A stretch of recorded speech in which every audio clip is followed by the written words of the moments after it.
Assalamualaikum warahmatullahi wabarakatuh. Keparengan kula ngenalaken, nami kula Muhammad Nizamullah saking kelas 12 sekawan.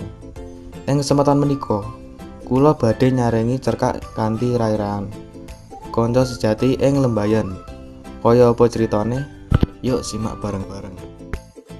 Ana kanca loro jenenge Arif lan Bimo. Saka cilik wis kekancan dolanan bareng.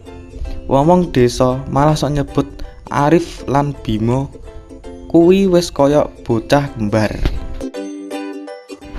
Nanging ing sawijining dina Bimo ora mlebu sekolah amarga sepedahe rusak. Arif kaget banjur sore tekan omahe. "Mo, kok ora mlebu sekolah? Loro to?" pitakone Arif.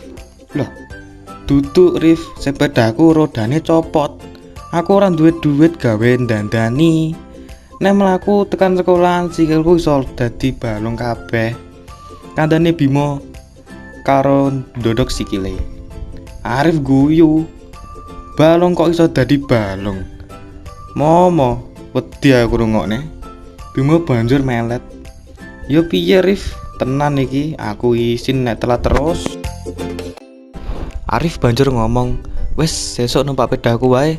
Aku sing gowes, kowe sing lungguh nang mburi. Nanging aja nganti kowe turu nang kono." Bimo mesem. "Loh, nek turu aku iso tiba, Rif.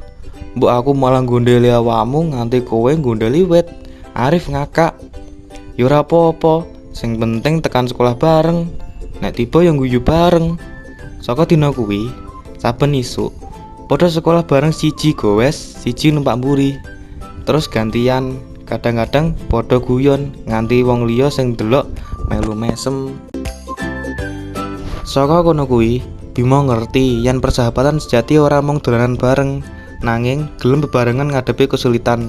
Senajan rada lucu lan kadang ora genah, persahabatan kaya ngono kuwi sing ora iso dituku nganggo dhuwit.